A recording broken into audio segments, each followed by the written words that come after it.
असणारा शिवायचा आधी अन्नात या 4 दिवसाच्या कीर्तन नदीतलं पहिली कीर्तन सेवा माझ्या पाठीवाली या आईचं जाणं झालं. मी असं पण म्हणतो कोणी म्हणे माय म्हातारी होती गेली तर काय वाईट नाही असं जर कोणी म्हणे तर माय माय झाली, बाप बाप झाली. ज्या कुटुंबातली माय असेल ना त्या कुटुंबाला त्या आईचं महत्व कधीच कळणार नाही. पण ज्या कुटुंबातली वृद्ध असली, दार सांभाळणारी असली, कृपेची छाया करणारी असली, पदराच्या छायेखाली घेणारी माय असते ती वृद्ध असते त्यावेळी गेली की दुःख मात्र आपली व्यक्ती घरातली गेली की दुःख होतं. आज्ञानी लोक दुःख व्यक्त करतील याचा नवले ज्ञान करायला जेव्हा समाधीला तुमच्या माझ्यासारख्याने शोक व्यक्त करण्यात काय मजा नाही. पण जगन्माता रुक्मिणी आई साहेब त्या पण शोक करतात. हा एक जीवनी निकला नाही हेच ज्ञान संजीवनी शोक केला. जाऊ द्या ज्या नामदेव महाराजातून भगवान दूध पित होता त्याला कोणाचा तारण्याची गरज नव्हती. हो पण ते नामदेव महाराज सुद्धा रडायला लागले. मग भगवान म्हणतात नामदेवा रडू नको रे. अरे ज्ञानदेवा करता तो रडतो ना तो ज्ञानदेव म्हणजे मीच आहे. देव म्हणे नाम्या पाही ज्ञानदेव मीच आहे तो आणि मी नाही दिला ज्ञानदेव आत्मा माझा. आई साहेब रडतात त्यात काही नवल, नामदेव महाराज रडतील त्यात काही नवल नाही. पण जे कधी प्रवृत्तीवरच आले की निवृत्ती द्या नाव निवृत्ती द्या बरोबर निवृत्तीची राणी निवृत्तीची ती निवृत्तीनाथ महाराज ढसा रडायला लागले. निवृत्तीनाथ महाराज सांगता देवा ज्ञानाचा अवज्ञा कधी येणे केली नाही. गुरु शिष्य कोणाशी शिटी दिली हा ज्ञानोबा असं होता. यांनी कधी माझी अवज्ञा केली नाही. गुरु शिष्य कोणाला काय करणे लाभले नाही. हा ज्ञानोबा चालला म्हणजे काय झालं. 2 गोष्टी कथन केल्या त्या प्रसंगामध्ये. श्रेष्ठाच्या आधी कनिष्ठ अशी झाली हे तो नारायण निवृत्तीनाथ मी श्रेष्ठ आहे. माझ्या अगोदर ज्ञान द्यायला जात असं तरी उलटच झालं. आणि पुन्हा शोक आला झाल्याच्या नंतर दुसरा शब्द निघाला बांधल्या पेंडीचा सुटला असे पूर्ण रानमाळा बांधत असे. मला वाटतं की पेंडी बांधायची असते तर दादा पेंडी कशाने बांधायची असते. गाडीची असू द्या गव्हाची पेंडी कशाने बांधायची असते. कोणता बरोबर असतो बोला बोला.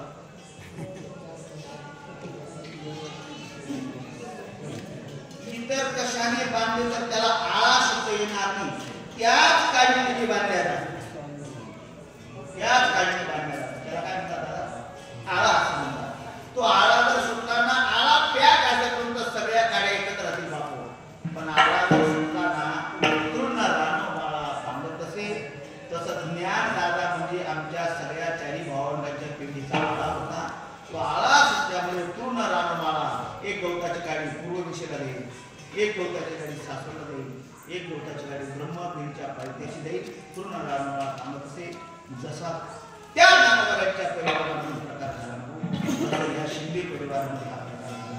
ही माय लोक म्हणत होती ना तो कोणालाच काही कमी पडत नव्हतं. ती जगन्माता सुमन माय काय त्यांच्या नावातच ताकद होतं. सांगेल मी वेळा बाबा त्या आई गेल्या त्यांच्या पश्चात 2च मुलं असं म्हणण्यात कमीपणा वाटू शकतो. हा सगळा सागर परिवार त्यांना बाहेर म्हणतात त्या आईच्या जाण्याने आपण सगळे दुःखीत आहोत. त्या निमित्ताने 1 तासपर्यंत ही प्रभू चिंतनाची सेवा व्हावी त्याच्यापुरता तुकोबाऱ्यांचा आम्ही आणि परफेक्ट चिंतन मानणारा म्हणून कीर्तनाचा तमाम दाखवतो.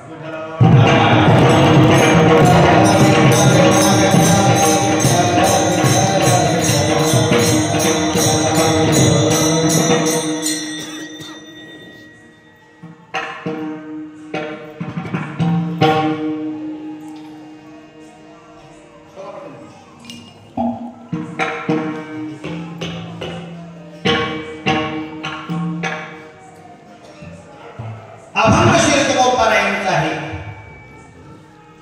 अभंगामध्ये प्रवेश करण्याच्या अगोदर मला हे कथन करणं आता गरजेचं आहे. या जीवनाच्या बाबतीत आपले गुरु शंकराचार्य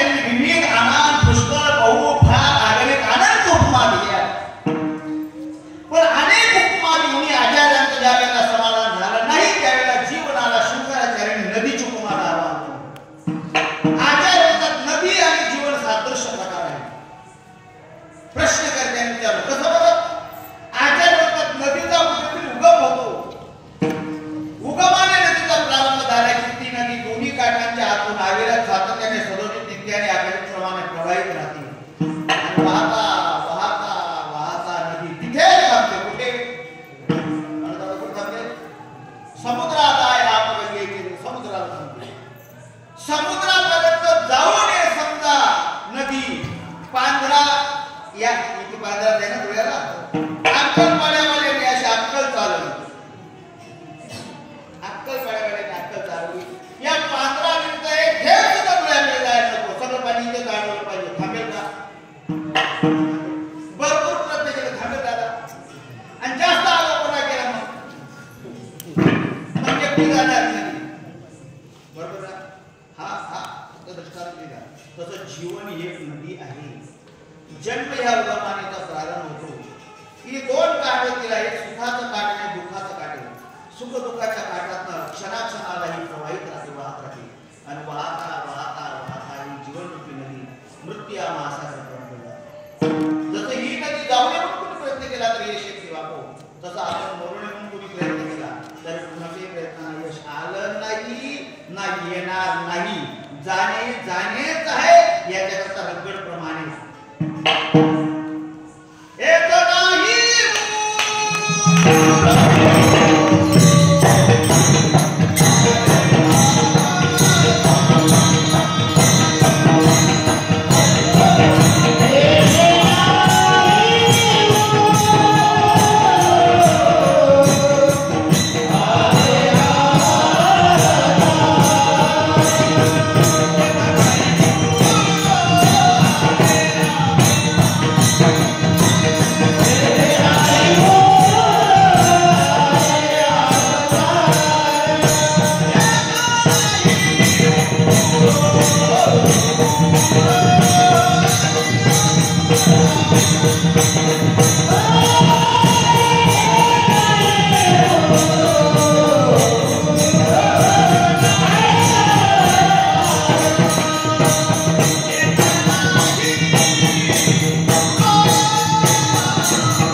या प्रत्येक लोकांमध्ये सगळ्यांना जावं लागतं, सगळ्यांना मारावं.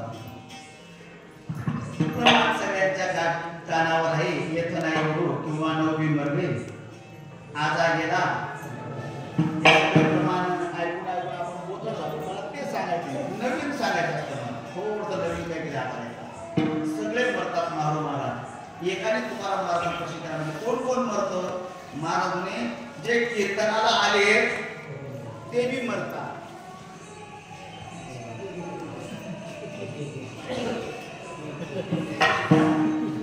माझ्या हाताने मारतात मोठं मी काळ ते भी मरतात.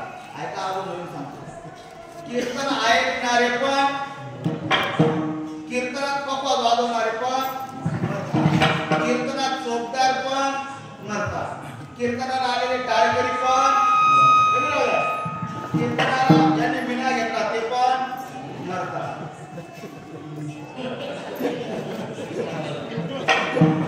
दादा कोण एकटी वाजवणारे पण मरतात. आता कोण राहिलं? हा मना करतात गणपती आणि मग कबीर असं लिहितात कोण विचारली कोण राहणार. सगळ्यांना जाणं हे फार नवल आहे बुवा. असं कितीदा गेलोय आजपर्यंत आपण. जाणं हे बद्दल नवीन आहे बुवा असं काही नाही म्हणे. मग एक गोष्ट सांगतो तुम्हाला. आता तो थोडा अर्थ येतोच आपल्याला पण तरी तुम्ही ऐकत राहा त्या पद्धतीने. मी काही माझं बोलत जाणं हे नवल नाही म्हणे. मग आतापर्यंत गेलो नाही हे नवल आहे. कळलं का मला? जाणं हे नवल नाही, आतापर्यंत गेलो मी हे नवल. काय झालं? गुरुदेव लक्ष्मण तात्या मला बरोबर मला सगळं तात्या सांगितलं ना समाधान होत नाही. आपण रंगनाथ गुरुजी परंपरेचे माणसं होता दोघं पण, बरं का? आपल्याकडे पण तीच परंपरा आहे. तात्या म्हणायचे जाणं हे नवल नाही, आतापर्यंत गेलो नाही हे नवल. म्हणजे कसं काय? मग तात्या दृष्टांत द्यायचे. एकाने असा नळ पंप चालू केला आणि नळाखाली बादली ठेवली, तिला बकेट म्हणतात काही भागामध्ये, बकेट. आणि आपण काय म्हणतो तिला? बादली. बादली ठेवली, पण जी बादली ठेवली ना तिला अनेक छिद्र असणाऱ्या बादलीमध्ये पाणी राहील. पंप चालू केला पण थोड्या वेळ पाणी राहिलं, थोड्या वेळात पाणी गळून गेलं. पाणी थोड्या वेळात गळून गेल्यावर तो बादलीवाला ढसढस करायला लागला.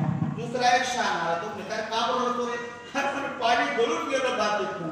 तो दुसरा म्हणे चक्रम रडू नको. म्हणे काय? गळून गेलं म्हणून रडत बसू नको. म्हणे मग थोड्या वेळ राहिले ना ते कौतुक कर. मला ती बादली नाही सांगायची. या सगळ्या बादल्या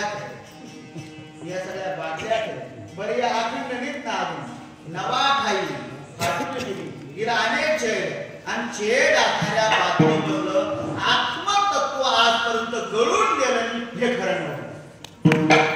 असं म्हणावं लागेल. बरं झाले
पुढे महात्मा सांगणार मला नुसतं प्रवेश करायचा त्या विषयामध्ये.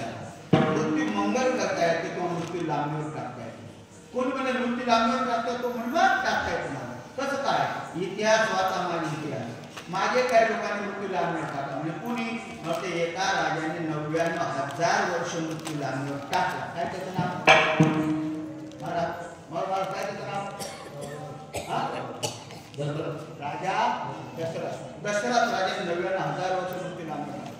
एका राजाने 14 चौकड्या लंका नाका. एका राजाने एक आरमोज 60 कोटी 30 लक्ष 10 शस्त्र 7 शेते 9 मार्ग बापा तया हिरण्यकश्यपा काढले. मृत्यू लांबीवर सांगतो बरं. आणि एक म्हणे हे जुनं नका सांगावं, थोडं अलीकडचं सांग. अलीकडचं सांगतो बरं का? मारा एका माणसाने मृत्यू लांबीवर टाकलं तर तुम्ही ओळखायची. तुम्ही त्याला कोण तो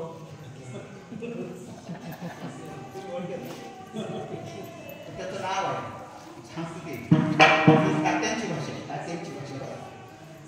यम घ्यायला आला की त्याला करायचं अरे बापरे मला यम घ्यायला. मग तो काय करायचा? समाधीत लावायचा. प्राण ब्रह्मांडात नाही आणि ब्रह्मांडातला प्राण यमाला काही काळतरी येणार यम परत आहे. अजून 100 वर्ष झाले, पुन्हा 100 वर्षांनी यम राहिले, पुन्हा तो कार्यक्रम करतो. त्याच्यासाठी 1 2 3 आणि सलग 14 वेळा केला. काय त्याचं नाव? सांगली महाराज 1400 मृत्यू लांबीवर टाकतात. एक तर मृत्यू लांबीवर टाकतात, नाही तर मृत्यू मंगल करतात. मृत्यू मंगल करण्याची प्रक्रिया काय? खरं तर मृत्यू मंगल होण्याकरिता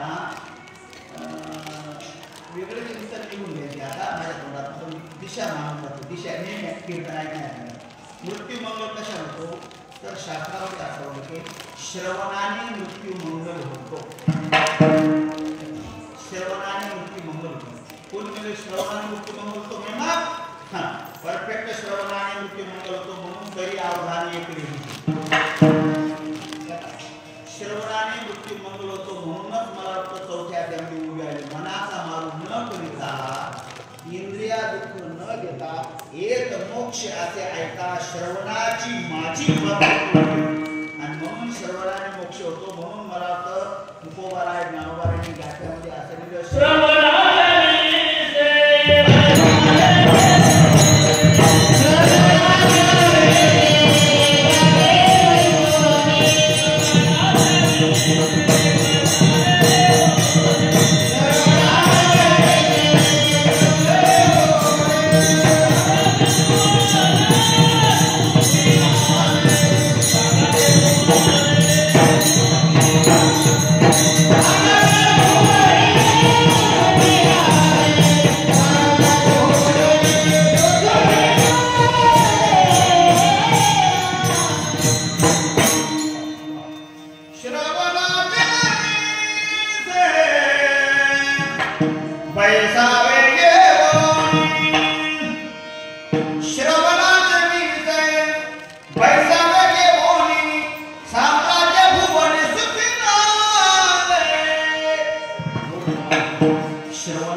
समाजामध्ये आपण काहीतरी पद्धतीने शिल्लक करायला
मुद्दा आपला असा आहे कुटुंबाच्या बाबतीत फार मी बोलणारे पुढे अभंगाशी आले की ओघाला असं टच मारे आले की असं टोक मारे तुकोबाराय सांगतात मरा उत्तमाची उरे मग कीर्तित्वाने शिल्लक राहायचं मरा पण काय केलं पाहिजे महाराज सांगतात कीर्ती शिल्लक राहण्याकरता तुम्ही मरणाच्या अगोदर सावध झालं पाहिजे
डोंगरोजी महाराजांना एकाने प्रश्न केला होता की जेव्हा असं समाधान जायचे ना ते भागवताचे डोंगरोजी महाराज आणि खरं तर अशा पवित्र महात्म्यांच्या मुखातून भागवतात काय मोठी आता भागवतात सोडून देतात आणि माझी भागवतात काय ते सांग ना पटपट ते सांग ना बरोबर बोलतो ना मग एकाने प्रश्न केला डोंगरोजी महाराज असे हात जोडून तुम्ही समाजात जाता समाजाकडे पाच सुधारी तुम्ही का पाहत डोंगरोजी महाराजांनी 2-4 उत्तर दिले पाहू नको यशाने ते म्हणे सगळ्यात महत्वाचं समाजामध्ये न पाहण्याचं कारण असं म्हणे एक तर समाज काही चांगला आहे समाज कुणाला चांगला म्हणते तू का म्हणे जन दुतोंडी सावध बरं ना समाज सगळ्यांना आवडतो म्हणून समाजाकडे पाहण्याची मला काही आवश्यकता नाही पहिलं होतं दुसरं उत्तर तुम्ही समाजाकडे का पाहत नाही अरे एखाद्या पापी माणसाची नजर माझी नजर झाली तर त्याच्या नजरेद्वारे माझी नजर पाप होऊ शकतो म्हणे आज होऊ शकतो म्हणे मग एका सापाने एका म्हशीकडे पाहिलं तर म्हैस मरून जाते कोणता साप ब्राह्मण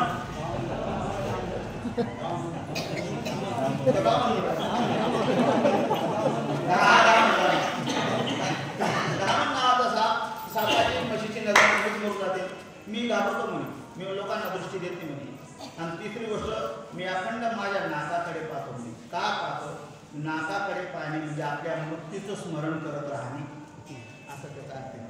नाकाकडे पाहावं आणि नाकाकडे दररोज आपण पाहावं आणि पाहता पाहता आपल्या स्वतःच्या नजरेला जर नाकाचा शेंडा दिसला तर काही अडचण नाही. पण ज्या दिवशी आपल्याला आपला नाकाचा शेंडा दिसत नाही की समजावं तो दिवस आपला शेवटचा दिवस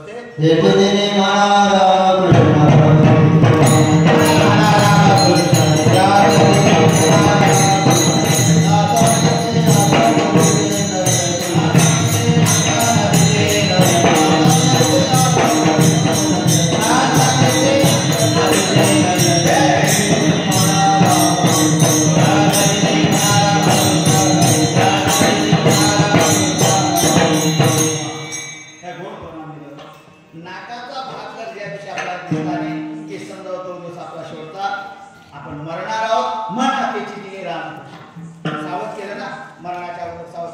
समोरचा माणूस काय ऐकत राहतो तो महाराज, ज्या दिवशी नाकाचा शेंडा दिसणार नाही त्या दिवशी मी मरणार आहे. एका दिवसामध्ये कीर्ती करता काय काय चांगलं करू, एका दिवसामध्ये काय काय करू, याला पिळू त्याला पिळू, यादी करू, कोण बुडावणं, काय करू, काय एका दिवसात काय करू. म्हणजे मग थोडं लांबणीचं सांगा, थोडं लांबणीचं सांगा. महाराज म्हणजे तू सांगतो लांबणीचं सांगतो म्हणजे काय. मग महाराजांनी सांगितलं अशा स्वतःच्या भोवया पाहतो. भोवया दिसल्या तर काही अडचणी पण म्हणजे मग भोवया दिसल्याने ते समजावं किती दिवस, 3 दिवस अगोदर. किती दिवस असेल तर 1 दिवस. भोवया भोवया नाही दिसल्या की 3 दिवस, बाकी नाते पाहावं लागेल. बरोबर तो बेकारच होता. तो म्हणे 3 दिवसात तरी मला काय करता येईल म्हणजे थोडं लांबवर सांग. महाराज सांग थोडं लांबवर सांगतो म्हणजे काय, डोळ्यावर असे बोट ठेवायचे असे चक्र दिसतात, चक्र दिसते तर काही अडचणी पण गडगड काढते की समजावं 5 दिवसात मरणार. तो बेकारच होता. तो 5 दिवसात तरी काय करू मी, माझं थोडं पुरतं सांगतो म्हणजे काय, कानी घालवली बोट, हा कानामध्ये असे बोट घालायचे म्हणे, बाहेरचा आवाज बंद करायचा, आतमध्ये एक आवाज आहे त्या आवाजाचं नाव आहे अनुहात ध्वनी. काय नाव त्याचं, अनुहात ध्वनी. या बाबतीत अनुहात ध्वनीच्या बाबतीत बोलणारं परखड व्यक्तिमत्व म्हणजे दामोदरजी महाराज. अनुहात ध्वनी बद्दल ते हिंदीमध्ये काहीतरी बोलत राहायचे. अनुहात ध्वनी ऐकायला येतो, बाहेरचा आवाज बंद झाले तर तो ध्वनी ऐका, तो ऐकायला आला तर काही अडचण नाही. पण तो ध्वनी ऐकायला येणं बंद झाले ते समजावं. आता सांग पहिले किती दिवस सांगितला, 1 3 5 आता 7. तो बेकार होता. तो म्हणे 7 दिवसात तरी काय करू मी, सावध. महाराज काही लाभ आहे रे, 7 दिवसात तुला काहीच करता नाही. एक राजा 7 दिवसामध्ये मुक्त झाला म्हणे. 7 दिवसात मुक्ती झाली तयार. राजा परीक्षितीला 7 दिवस, तुला 7 दिवस. अहो म्हणे महाराज म्हणजे 7 नाही बावळ्या, एका राजाने एका तासामध्ये काम करून घेतलं म्हणे. एका तासाला उरला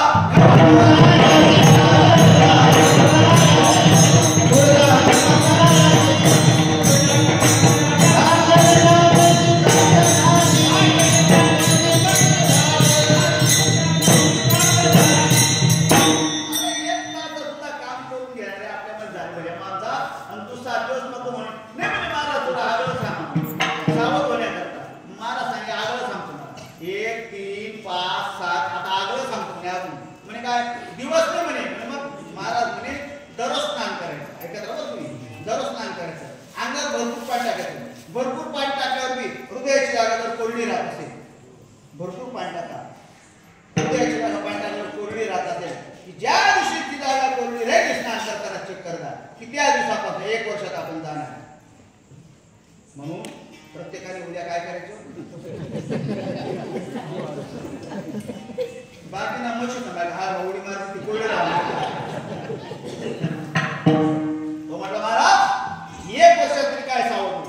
महाराजने आगाऊ आहे, निष्काळजी, बेकार आहे, नास्तिक आहे. मग तुला मृत्यूची सूचना 1 वर्षापेक्षा अगोदर सांगा म्हणजे सांगा. महाराज म्हणे ती मृत्यूची सूचना तर सांगतो म्हणजे काय, कानाच्या वरच्या बाजूला जर एखादा पिकलेला केस जन्माला आला की तो केस पहा आणि समजून घ्या की मृत्यूची भेटी जवळ आली. अभंगाचं पहिलं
और आप काय आशा धातिरी घरात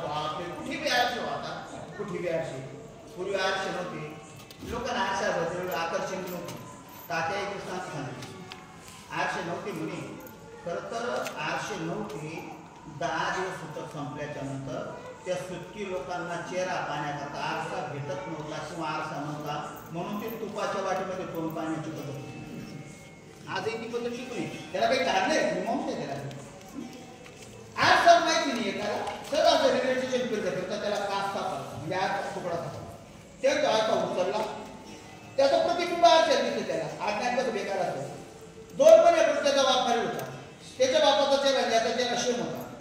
आता आरसा पहिल्यांदा त्यांनी पाहिला, त्याच्यामध्ये तो दिसला, त्याला ते कळलं की मी घ्यायचं. तो म्हणजे बा म्हातारा सापडला म्हणून त्याने आरसा घरी आणला, आपल्या स्पेशल रूम मध्ये ठेवला. आला की बाबा मी आज असं काम केलं, कुलूप लावून निघून जायचं. बाहेर जाताना सांग आशाच्या कामात चालू, कुलूप लावून जायचं. त्याच्या बाईच्या डोक्याचा झालं काय 2 महिन्यापासून आला की खोलीमध्ये जाताना खोलीमध्ये कुलूप लावून घेतो. आहे का खोलीमध्ये याला लावून दिलं, ती डायरेक्ट दारच म्हणलं, ती मध्ये घुसली. आता तिने कुठे जायचं पाहिजे, तिला तिचं प्रतिबिंब दिसलं बाई किती ती म्हणजे जो आली हाय होती तेवढं त्या फिरी आली अशाच ज्ञानाची की आता घोड होतो. कधी ते लोक आरसा पाहिजे. राजा दशरथाने आरसा पाहिला आणि दशरथ राजा म्हणतात ज्या की माझा एक केस पांढरा आहे त्या तुम्ही राज्य करण्याच्या लायकीचा राहिलो नाही. आता स्व इच्छेने राज्य दुसऱ्याच्या हातात मुलाच्या हातात दिलं पाहिजे. तुकोबाराय ते सांगतात अरे सावधवा जरा असं तिरे जीवन बघा. एक कानावर केस पांढरा आला की सावधवा. काय सावधवा? मृत्यूची भेटी जवळ आली हे तुकोबाराय सांगतात. जर मृत्यूची भेट जवळ आली तर मृत्यू मंगल केला पाहिजे. मृत्यू मंगल करणं हे शरीरावर तणावर अवलंबून नसून मनाने ठरवलं पाहिजे. मनाने ठरवलं की मृत्यू मंगल सहज होतो. मग तुकोबाराय मनाशी सुसंवाद साधतात. अभंगाच्या दुसऱ्या चरणात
मृत्यू मंगल करणं किंवा अमंगल करणं या दोन्ही गोष्टी मनावर अवलंबून.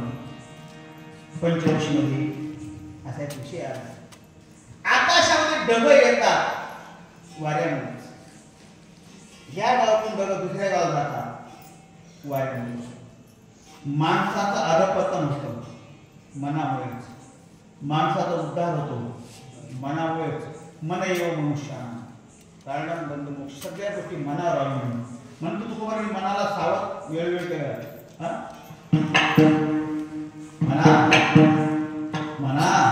मनाशी महाराज बोलतात. खरं तर माणसाला अगोदर बोलण्याचं ज्ञान पाहिजे. कुणाशी बोलायचं काय बोलायचं. मनाशी तुकोबाराय बोलतात म्हणा आता सावध हो. आणि काय करू सावध हो? थोडीफार जे परलोकात कामाला येताना ती सामग्री जमा असं बोल. ओ पुण्याची दान कार्य सिद्धी जे परक्या लोकांमध्ये चलन कामातील होऊ ते त्याचं जमा कर. पुण्य संचय कर. पुण्य संचय कर. का बरं? अरे धन पुढे पुढच्या लोकात चालणार नाही. पुढच्या लोकात काम फक्त पुण्यच कामात येईल. अनेक कोटी कोटी धन कमवलं असेल तरी याचं काय काम असतं? या जन्मात कमवलेला पैसा पुढच्या जन्मात सगळ्या कामात येतो का अर्धा कामात येतो? काहीच कामात येत नाही. तरी माणसं जायच्या त्या दिवशी काहीच कामात येत नाही. या जन्मात कमवलेला पैसा पुढच्या जन्मात थोडा मग या जन्मात सुद्धा कामात येणार. या जन्मात कमवलेला पुढचा जन्म या जन्मात सुद्धा कामात येणार. गोष्ट सांगतो पंचतंत्र नावाच्या ग्रंथाची गोष्ट सांगतो. काय झालं? एका व्यापाऱ्याने भरपूर व्यापार केला आणि आम्हाला पैसा जमा केला. निमित्त व्यापाराचं होतं पण त्याचं फळ प्रारंभ चांगलं होतं. फळ देत संचित होतं, खूप राहायचं. भरपूर पैसा जमा केला आणि वयाच्या शेवटी त्याला एक पोरगा झाला. वैशिष्ट्य अशी होती तर एक पोरगा झाला. ते पोरगं मोठं झालं आणि त्या व्यापाऱ्याने त्या पोरला पण याच्यातच उतरवलं. कशात? व्यापार. ते पोरगा व्यापार करायला लागलं. बापापेक्षा चतुर निघाला, ती जास्त पैसे कमवला, नफा कमवला. मग बापाने निरस्त झाला म्हणजे बाजूला झाला त्या क्षेत्रात. संध्याकाळी त्या पोराने दुकान वाढून बंद करून घरी आला आणि ते पैसे घेऊन वया बिया घेऊन असं टाळामेळा करायला लागला. नफा किती, उत्पन्न किती सगळं पाहायला लागला की बाप असा डोकं घालायचा. ते पोरे म्हणे, पप्पा तुम्ही विनाकारण डोकं नका घालता, मला सगळं कळतं ना, तुम्ही काय डोकं लावता? पण तरी याला वळणच पडेल. गरज नाही पण तरी डोकं घालायचं. शेवटी इंग्लिश त्या पोऱ्याचं डोकं फिरलं आणि कोकणी कापड दुकानात गेला आणि अशा रंगाचा कपडा आणला. त्यांनी दान कशा रंगाचा? आता आपल्या साधकांच्या जशा लुंग्या आहेत सगळ्या त्या रंगाचा कपडा आणला. 10 मिनिट आणि तो बापाला म्हणे, पप्पा तुम्ही आयुष्यभर संसार केला, माझ्याकरता सगळं केलं तुम्ही, पण तीर्थ आता काही केली नाही. म्हणजे मग हा 10 मीटर कपडा घ्या, 2 मीटरमध्ये एक शर्ट होतं तुम्हाला, 5 शर्ट होती म्हणे. मग काय करू? शिवून घ्या आणि हरिद्वारला जा, मी पाहून घेऊ दुकान. मला काय मग बापाच्या डोक्यात आलं, अरे मी कमवलेला पैसा याला उभं केलं नालायकाला. हा म्हणतो मला हरिद्वारला निघून जा, म्हणजे माझा कमवलेला पैसा मला कामात येत नाही. हे बापाचे ध्यान झालं. बाप पटकन टेलरकडे गेला. त्याने तो 10 मीटरचा कपडा घेतला. टेलरला म्हणजे याचे 2 तुकडे कळतात. किती मीटरचे? 5-5 मीटरचे 2 तुकडे केले. एक तुकडा आपल्या पिशवीमध्ये घातला, एक तुकडा घरी आला. त्या पोऱ्याला म्हणे, हा राहू दे तुला. मना तरी चांगला होता कपडा आणली जातो ना, इथला नालायक नाही ना, कपडा बी देवा मी लावतो कामात कमवलेला पुढच्या जन्मात कामात येणार. या जन्मात सुद्धा कामात येत नाही. मग त्या लोकांमध्ये जे कामात येईल खरा हरिभक्ती बरलोकाई कामा सोडविल जमा पासोया. ओम पुण्याची दान कार्य शिबी भगवान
सद्गुरू जे फक्त पोट भरायचं ज्ञान देतात ते फक्त गुरु म्हणण्याचे योग्यतेची, जे ब्रह्मज्ञानाचा उपदेश करून ठिकाण दाखवतात तिथे जाय हे श्री गुरु आहे. आणि आपणासाठी ते करतील तात्काळ किंवा हाताला धरतात आणि मुक्कामाला घेऊन जातात ते सद्गुरू. मग सद्गुरू वाचून असा शब्द, सद्गुरू सारिका असा शब्द सद्गुरूच बघा. आणि तेथे कोणी सोडविणार का सद्गुरू भाऊ. आणि मग एक सद्गुरू सोडतो किंवा देव सोडतो. मग देव जर सोडत असेल तर त्या देवाचं चिंतन करा, तो परमात्मा तुम्हाला सोडवणार नाही. मग तो कोणाला शेवटी सांगतात तुका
चिंतन करा.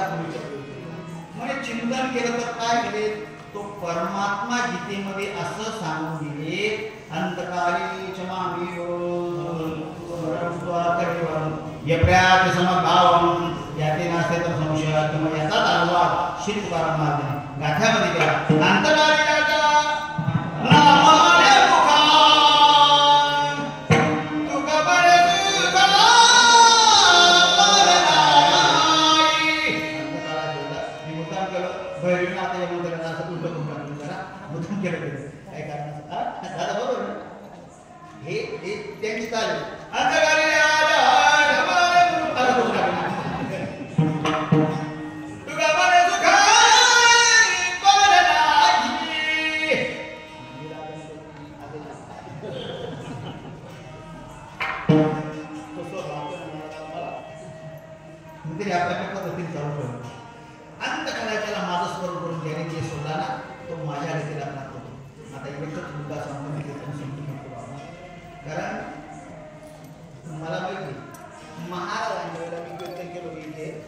सकाळी कीर्तन केलं होतं त्याला पण दाबून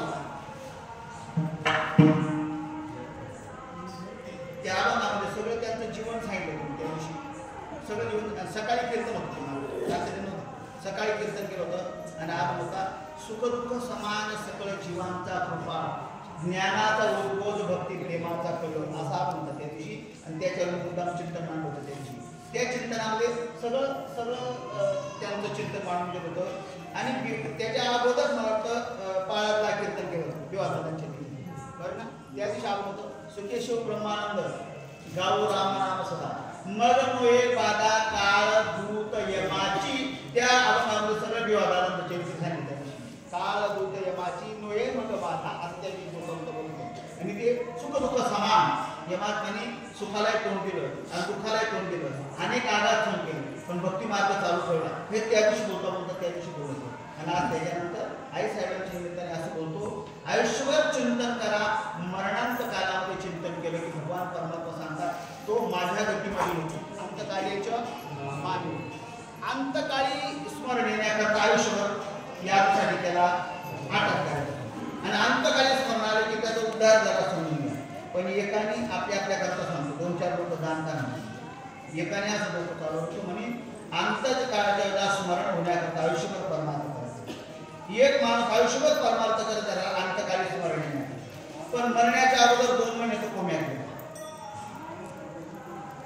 तो कोम्यात गेला. शुद्धीवर राहिला नाही. त्याचं चिंतनाची तार शांततेने बंद झाली आणि मेला तो. मग तो जर अंतःकरणाचे त्याचं चिंतन बंद होतं, तो जर मेला तर 40 वर्ष केलेला परमार्थ त्याचा वाया गेला असं म्हणावं लागेल. असं म्हणावं लागेल ना भगवान तसं नाही म्हणावं. म्हणजे मग त्याने 40 वर्ष माझ्याकडे प्रवासाला प्रारंभ केला होता ना. मग शेवटी तो जर शुद्धीवर नसेल माझं चिंतन करण्याकरता, पण मागे 40 वर्ष केले आहे ना, म्हणजे मग शेवटी 2 महिने तो नाही का माझं चिंतन करेन, म्हणजे मग मी त्यावेळेला त्याचं चिंतन करेन. किती महत्वाचं. मग देशा मांसम करता प्रत्येक त्यावेळेला मी त्याचं चिंतन करेन. मला वाटतं ह्या परिवारातल्या या आईसाहेबांनी चिंतन केलं कारण मला माहिती नाही. नाथ महाराजांच्या साक्षीने ज्या नाथ महाराजांनी आपली समाधी जन्मय करून घेतली. खरं तर नाथ महाराजांनी देह ठेवला आणि अंत्ययात्रा निघाली गावातून. एक पूर्वी सासरी जाण्याकरता निघाली. तिला मुहूर्त सापडली ना सासरी जायला. पहिले सासरी जायला मुहूर्त पाहिजे बरं का. आधी मुहूर्ताने लग्न होऊ देत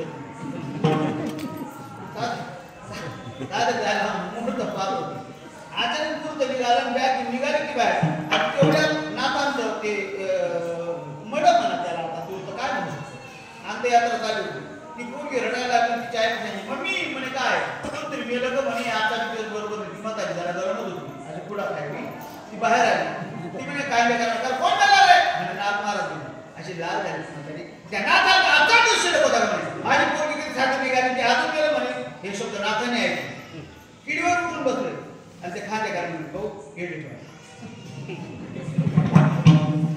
म्हणे 2 पोहोच आलं म्हणे येडे ठेवा सांगणार पहिलाच नाथ खाली उतरलो. त्या बाईकडे गेले तिला नाही तू पोर जाऊ दे मी फिरून दिला काय ताकद असेल काय ताकद असेल काय दिवस गेले. पण नाथाचे ध्यानात आहे की चांगल्या माणसाने जास्त दिवस राहू नये. मग पुन्हा नाथाने जे ठेवला. मग खांदेकरी अशी निघाले. ते खांदेकरी चर्चा करायला ते बांधव होते. ते म्हणजे पाहिजे हा नाथ ब्राह्मण होता. आयुष्यात त्या टाळकुट्यांमध्ये राहिला आयुष्यभर. पण जाताना आपल्या खाण्यात आलं नाही. काय बघून येईल त्या टाळकुट्यावर हे नाथाने ऐकले. तुम्ही भाऊ हाती घालतो म्हणजे मग मला पटेल तसा जाईल माझ्या पद्धतीने. नाथ महाराज षष्ठीच्या दिवशी स्वतःहून गंगेमध्ये गेले आणि आपला देह जन्मय करून घेतला. त्या नाथांच्या साक्षीने या आईसाहेबांनी आनंदाच्या प्रवासाला प्रारंभ केला. बरोबर असंच ना. आनंदाच्या प्रवासाला प्रारंभ केला आणि तिथून पैठणवरून आल्याच्या नंतर मला वाटतं शेवटी अरे काही लोक मरता मरून जातात पण एक सुद्धा तीर्थाला जात. ही माणसं प्राण जाईपर्यंत तीर्थयात्राच करत आले. केवढं भाग्य असलं. केवढं मोठं भाग्य. आणि माय बापाच्या जीवनात त्यांच्याकडनं उतार वयात हे सगळं तीर्थयात्रा परमार्थ करून घेण्याकरता 7 मुलं जन्माला झाली तरच ही क्रांती घडते. हे पण फार नको आपण केला म्हणतात लोक तो आपण छपक आहे पण मला आवडतो. पुढे एकच पुत्र माझे हरिस्मरणे उद्धरे पुढे पुढे धन्य वंशी जन्माला पाहिजे. एकच पाहिजे पण तसा पाहिजे. तसे नको गांधाऱ्याचे कोटी शतमूर्ख तसे काय कामाचे. आणि एकनाथ महाराजांनी भागवतामध्ये असलेलं मातृपितृ प्रयाणाचा जो दिवस आहे तो मुलाकरता एक पवित्र सोहळा आणि तो सोहळा इथे पार पडला. मला आमच्या माऊलीने दाखवलं. अंत्येष्टीचा कार्यक्रम दाखवला. रथयात्रा सगळं दाखवली. मला वाटतं चांगल्यानं हे करतात. अजून गुरु महाराज माफ करा जरा खूप दिवस संस्थेमध्ये अभ्यास करणाऱ्या कीर्तनकारांना सुद्धा मायबाबाची जोड करतात.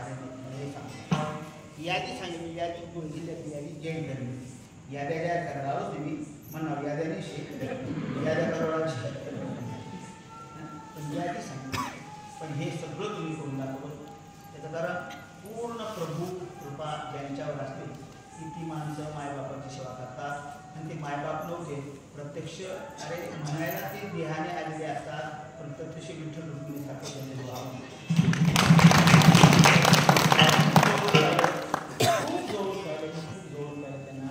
तात्यांच्या दिंडीमध्ये जेव्हा वामन बाबा चालायचे ना ते स्वतंत्र त्यांची चालली. दादा तुम्ही पण असायच्या ना. ही सगळी मंडळी सडगावची तुम्ही असायची सगळी मंडळी असायची सडगावची तात्यांच्या दिंडीमध्ये.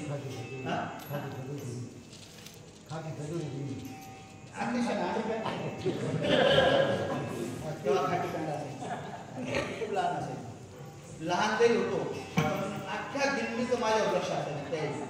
सगळ्या दिल्लीमध्ये मी आवडायचो. बाबा अतिशोक्ती घडेल तुमचेच नाते ते मळगाववाले असायचे. बंशी दादा गंगाराम महाराज असायचे.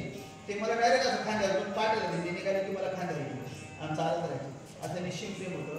आणि कमी लोक असे की इतक्या दिवस प्रेम टिकवणारे कमी लोक त्यातला मी एक सांग काही अडचण नाही. 40 वर्षापासून प्रेमाचा जो संबंध येतो आहे का सगळ्यांची तसं तू ते टिकवून घरणार काय ना दादा झालं ना. आणि मला वाटतं बाबा जेव्हा दिल्लीमध्ये चालायचे तुमच्या नजरेत आहे की मला माहिती तर माझ्या नजरेत ते चालणं त्यांचं एक काष्टीत होतं. त्यांच्या अंगावर विशिष्ट रंगाची ती शाल असायची. ती बघी नसायची. वेगळा कलर असायचा. तो कलर असा होता दामोदर महाराजांच्या अंगावर जो उपरणा असायचा ज्या कलरचं ध्यानात आलं का त्या कलरची शाल त्यांच्या अंगावर असायची. आणि एकदम साधं व्यक्ती होतं. उंच अधिकारी सत्पुरुष साधे राहतात. त्यांच्यातच त्यांचा मोठेपणा दिलेला असतो. चौड्या काटाचा धोतर मी फार विद्वान हे दाखवणारे 100% लहान त्यातली ती व्यक्ती होती. पूजनी बाबा मला वाटतं 2 वर्ष होत आले त्यांना. 2 वर्षाच्या नंतर आईसाहेबांनी हे लोकांचा प्रवास संपवला. काही त्या लोकांमध्ये स्थान निश्चित केलं. त्यांच्या निमित्ताने होणारे 4 दिवस कीर्तन म्हणजे त्यांना पूर्ण श्रद्धांजली आदरांजली पुष्पांजली भावांजली अर्पण करण्याकरता हे कीर्तन आहे.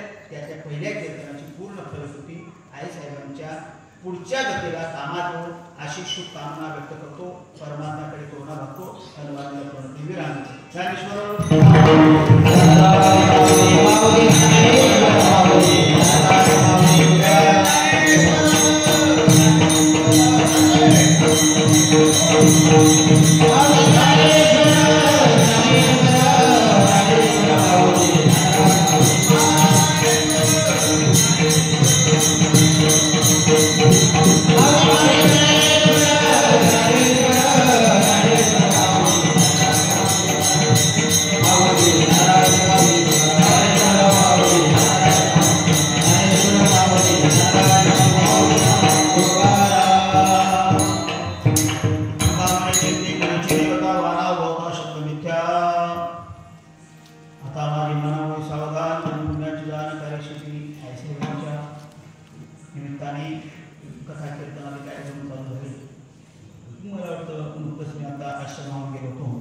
तिथे मला माहिती भेटली हा कार्यक्रम संपत नाही तोपर्यंत मला वाटतं 28 पासून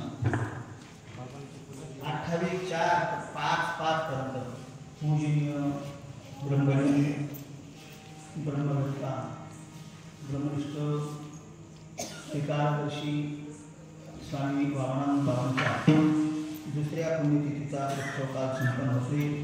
त्या निमित्ताने तव कथामृतं तत्जीवनं कविभिक्तं कर्मशालं शरणं श्रीमद्भारतं भूय गुणान्विति हृदा जना तप्तजनं शान्तमन्यादे कथामृते तव कथामृतं गोपीदासश्लोक.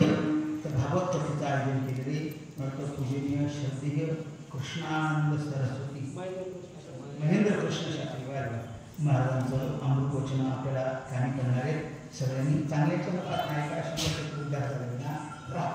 महाराज की 100% दीपण योग्य साधला कोणत्या तरी एक दिवशी माझ्याकडे त्या दिवशी आले सगळ्या ग्रामस्थांनी याची नोंद घ्यायची आणि सगळ्यांनी किती आदराचे नोंदी कोणते कधी कधी झाली सेवेमध्ये जमा धरा शिववी